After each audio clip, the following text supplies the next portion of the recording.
guys, and welcome back to another episode of Off the Shelf. I am your host, Ronan Time HD, and this week, what we found off the shelf was...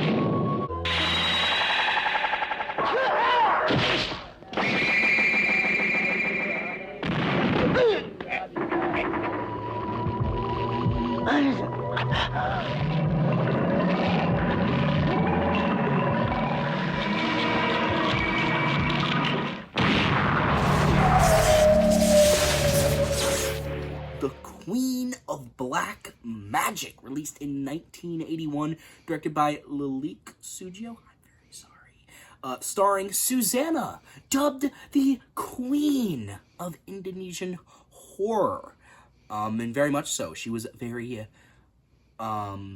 electric, I think is a good way to describe her in this movie. And this is a Indonesian black magic Mondo horror film. I'm not just saying Mondo because it was released by our lovely lads at Mondo Macabro. However, either way, I think that, I'm just going to jump straight into this. I think this movie was a whole lot of fun.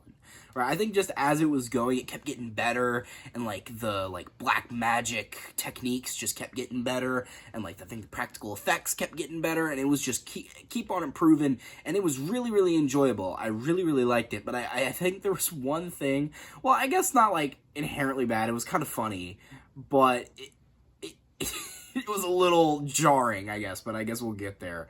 I think I'll start out with this film. Is one thing that I really like about it is that Suzzanna, even though she's known for playing villains and antagonists in movies, like witches and spirits and creatures and stuff like that, she's known as a villain. She's a villainous actor, right?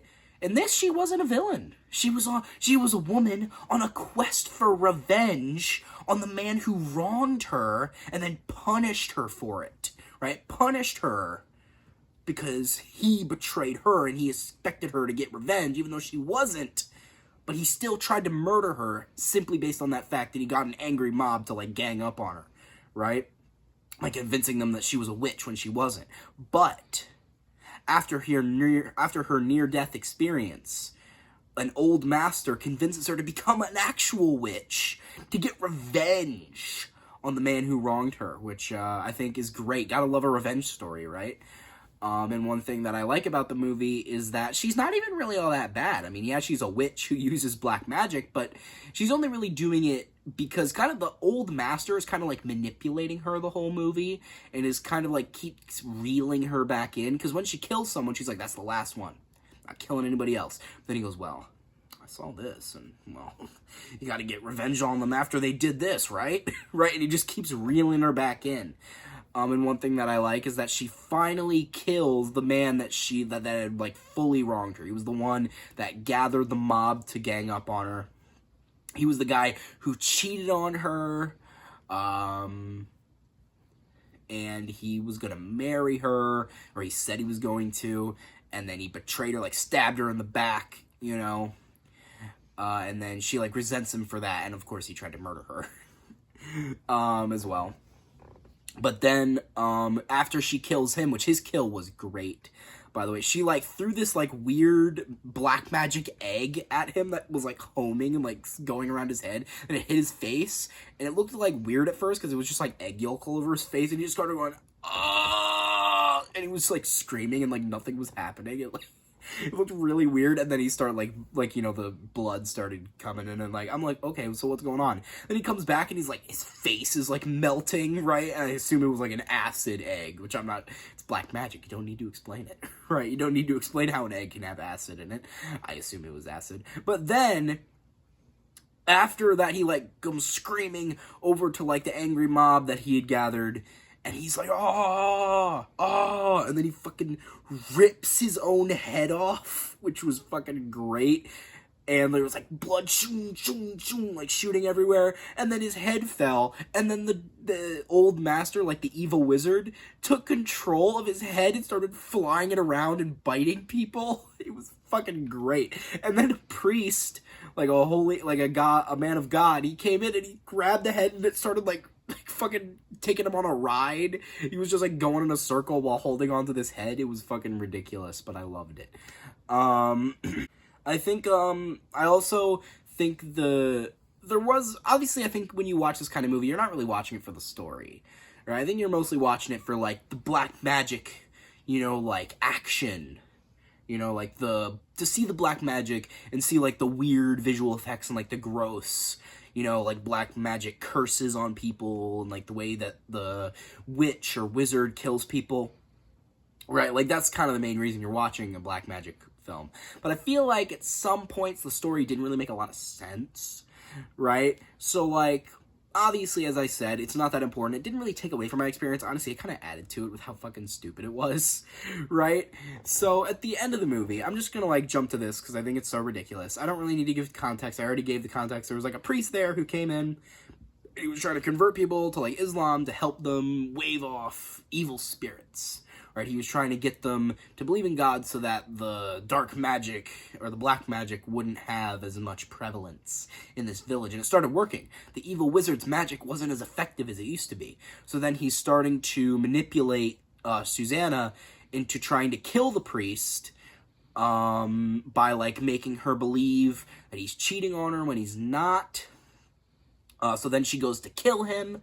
So the wizard tricks her into thinking that he's cheating on her because they, like, met. They'd had a couple interactions before and she really liked him and they started to, like, kind of get into a relationship. And there was, like, the girl that had stolen the other guy, the previous guy that she killed. It was the same girl, so of course she also had some resentment there.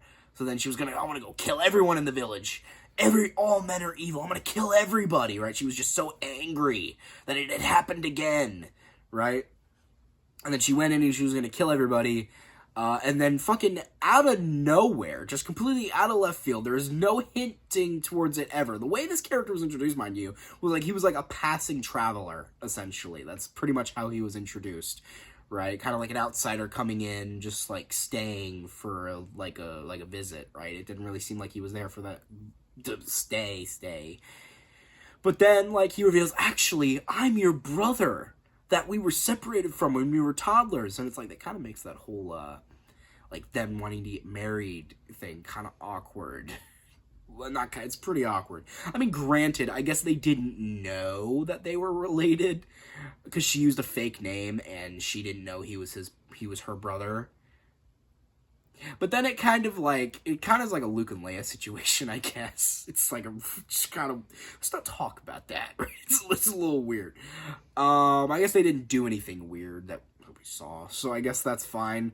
But she kind of also implies that she said she loves him as a person and as a brother, which just means she, like, loves him.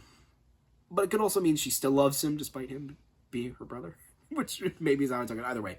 Then there was another thing that came out. So mind you, there was one plot twist, and then like a minute or 2 minutes later, there's just another fucking plot twist. They're like, the evil wizard was actually just a petty asshole who was jealous that he didn't get elected as the head of this little dinky village in the middle of a forest. He was so jealous about it that he was going to manipulate this woman into becoming a witch so that she would murder everyone instead of him having to do it himself. Which, like, you're a powerful wizard. Why don't you just do it yourself? And two, and mind you, like, there was no hinting toward this. Like, the head of he did, like, want to kill everyone in the village, but I just, like, assume that's because, you know, he's evil. Maybe he wanted to take over the village. Maybe he wanted, like, demons to move in or something, right? Like, something equally as stupid. But it's just kind of ridiculous. And then, of course, he challenges the head of the town to a duel, and he refuses, but then Suzzanna and her brother then, like, fight him with their, like, magic, so she uses black magic, and he uses, like, holy powers, so they, like, combine forces with both powers of evil and powers of good to go against a greater evil, right? And then they best him, and he dies in a spectacular spectacular way. His fucking head explodes, and then his arm explodes, and then his other arm explodes, and then his leg explodes. He just, like, every fucking limb explodes, and it looks great. It looks like he was, like, a giant firework. It was awesome. Probably the best death in the movie. It was great. It was really overkill, because they fucking blew his head up first, so he was already dead, but they're like, we gotta make sure that he's dead, which I love. But then she used too much. I mean, she'd also been stabbed with a giant pin needle, which I think is fun because they had been, like, stabbing pins into voodoo dolls and stuff. So then him using, like, summoning a fucking giant pin to stab her with. So I think the brother had taken the pin first. Like, he took the bullet for her first. And then, but then he was shooting another one and then, oh, no, wait. She used too much of her power. So he did take the pin for her. But then she used too much of her power to, like, blow up every limb in his body, on his body, like, completely overkill, so that she used too much of her power, and then she just died from overexertion. But then, when she was, like, saying her last words, and then she went over, he's like, no, sister, no, and then it just, like, ends. And then just goes, the end. And then the movie ends. Like, there's no falling action whatsoever. It's just, she's dead, movie's over. I love these kind of movies for that shit specifically. You just have two completely nonsensical plot twists, like, in a row, just, like, barely even separated from each other, and then the main character dies, and then the movie immediately ends. The climax was so short, but I think that's what made it even more entertaining. Either way, I think that was just great. And the whole movie's just like that. You know what I mean? It's just, like, crazy random shit happening. For some time, like, sometimes it doesn't even need a reason. Sometimes she's just murdering people. I mean, obviously there are people that wronged her, right? But they're not, like, people with names. They're just, like, random members of the mob that she murders brutally. And it's entertaining, right? Because the way, like, the special effects and stuff, I just think it's fun, right? The whole movie is just fun. And I enjoy that. And I think overall, I would recommend the movie. I think if you are a fan of Indonesian cinema, if you're a fan of Indonesian horror, like black magic movies, witch movies, I guess evil wizard movies, I think there is a hell of a lot of enjoyment to get out of this movie, and I would highly recommend it. So, since I recommend this movie, I think you, yes, you, should go out and buy this film on good old Mondo Macabro, our good old friends over at Mondo Macabro, and pick yourself up a copy. This one right here. Well, maybe not this exact one, but the copy just like this one.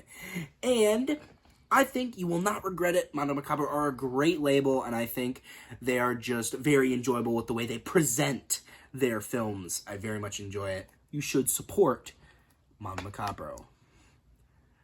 But with that all being said, with all that being there, what I would rate this film, I think, is a 7.5 out of 10. And, yeah, I think I've said what I say. I think I've said my piece. So, guys, I hope you like this video. Share it with friends. Subscribe. Turn those notifications on. Comment down below on how much you liked it. And I've been Ratu HD.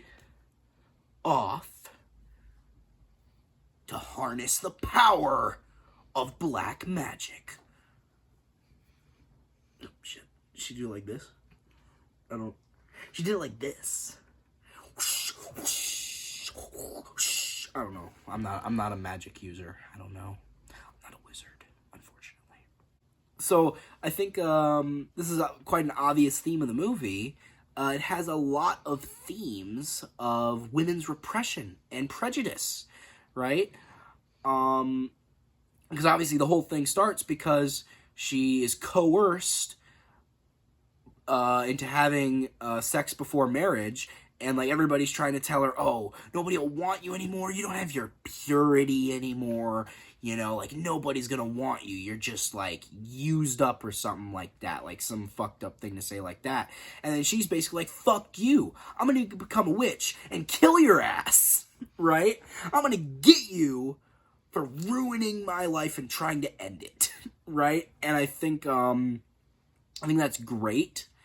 And I also think that it's a story that needs to be told, because apparently there is still a lot of women's repression issues in Indonesia, unfortunately. So maybe more people in Indonesia should take notes from this movie.